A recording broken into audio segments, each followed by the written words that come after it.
It's a sad state of affairs, ladies and gentlemen, but it could be easily fixed if people would simply just take the time to look around them and to look at what's going on. I even saw a report on the news today where they were talking about how that the latest tests have shown that there's no benefit in eating organic food. There's no more nutrients, or it's not any better for you than any of the chemically grown, genetically modified food. So it just goes to show how much disinformation is really out there, folks, when they're actually going to go on television and they're going to say that right there in bold view. Well, I mean, need I say any more, folks? I mean, how can you be bothered listening to anything these idiots on these television sets tell you? They are, well, I don't know, they defy analysis, folks. I mean, idiots is probably too strong a word. It's probably too meaningful a word for them. They're simply scripted fools. I don't know. Like I said, they defy analysis. But at least research what people tell you, folks, and that goes for what the news reports tell you as well. You should research this stuff before you just go blindly believing what the television tells you. Because if you research, what you're going to find out is a conflicting story. I mean, 90% of the time you find a conflicting story. They're very clever the way they do it. They weave the lies in with little bits of truth to make it believable, but it's just all rubbish, folks. Nothing that they tell you is based on fact. So the world's in a very precarious situation, folks. All of our Western societies are in a very precarious situation. We do need to take the matter in hand. It is to be hoped that this illegal action that's been started by Jane Burgermeister, that is being fired up by other people, may give us a foothold to be able to stop the mandatory vaccinations that are coming. And the ideas that were suggested earlier about mailing soldiers and mailing police stations and joining the Facts to Stop the Vax movement and all of these sorts of things, these are all great ideas, and these all need to be supported by the people, by any concerned people. You really do need to get out and support these movements, folks. This is grassroots action that requires the participation of the citizens to make it work. So get out there and support it, because these people are going out on a limb for you. They're going out there, they're putting themselves on the line, their time on the line. They're doing everything in order to try and wake people up and do something positive to save our societies, because our societies are heading to a bad place. And we don't have to let them go to this place. They could be going to a very good place. And it would be very simple to have them going to a good place. But unfortunately, there is a criminal cabal that is in charge of all of our Western governments. And we need to address this criminal element that exists in these places of high office. They exist all around the world. This is a global network. But it's a very small amount of people. So it is possible to address this situation. They know that people are waking up to what's going on, and so they're running pretty scared at the moment, which is why this pandemic is being released.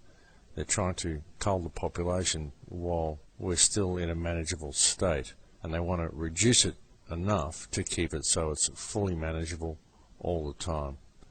That's the plan, folks. And there's even more sinister things that we won't go into right now, but that is a main part of the plan, folks, and this includes all of us. We're all part of this plan, and we are all at risk from this plan. So we all need to stand together and address it as a unified family of humanity, because that's what we are.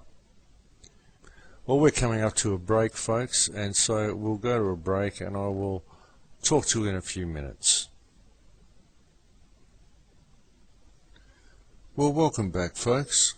It probably seems pretty overwhelming to a lot of people hearing all of this stuff about bioweapons being released by governments and charges being put against the WHO. And it's very hard to come to terms with a lot of it for a lot of people. It's very hard for even people who are aware of the things that I talk about on this show.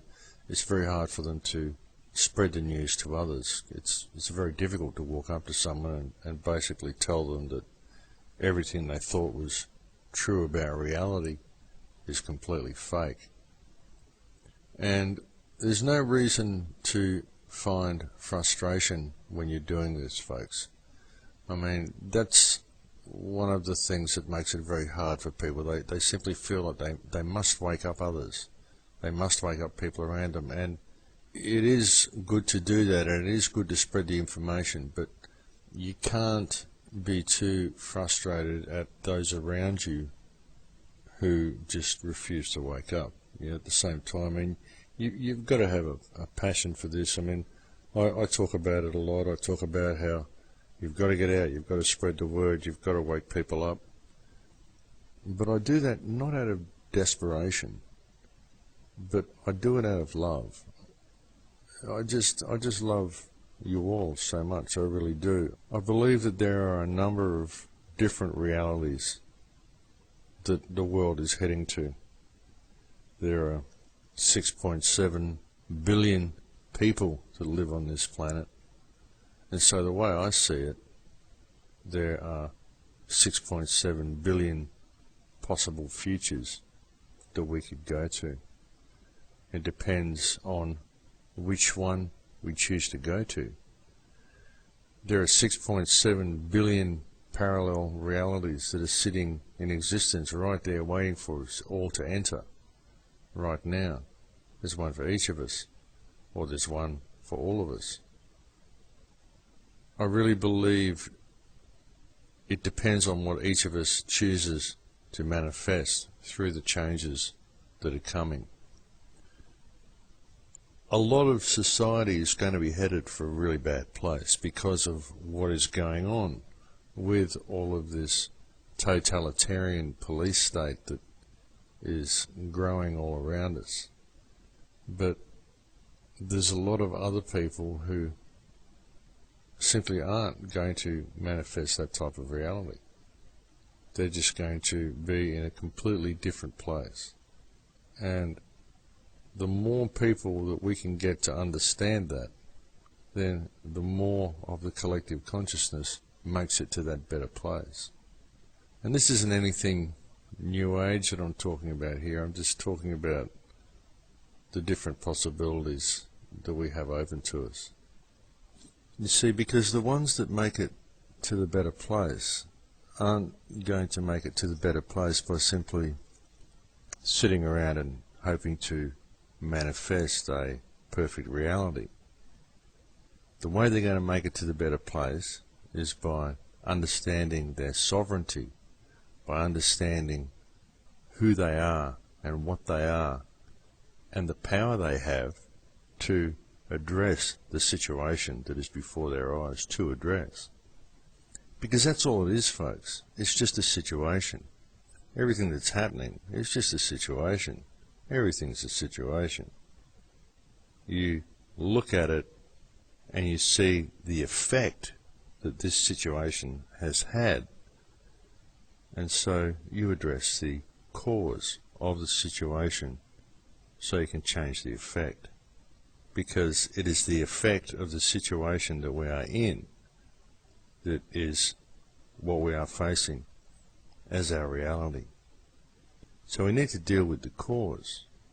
A lot of New Age people will sit there and say that the negative stuff that we talk about with the New World Order and the things that are coming, they say, well, why are you manifesting this?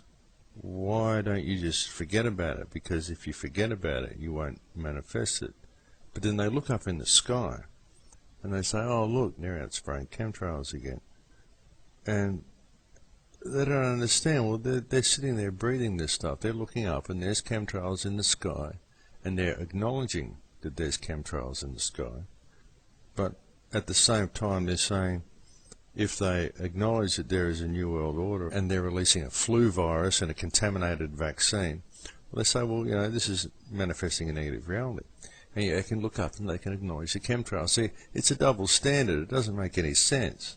they're just saying, well, I'm going to have a different effect if I ignore the cause rather than fix the cause. See, this is what a lot of these movements have trained people to do. They've trained people to be, well, basically apathetic. A lot of religion has trained people to sit and wait for the Saviour to come and save them, rather than doing anything to fix the cause. A lot of spiritualist New Age movements have been taught to sit there and focus on what's positive and don't look at the negative, and it will just go away. Again, they're not addressing the cause. They're expecting a different effect, but they're not addressing the cause.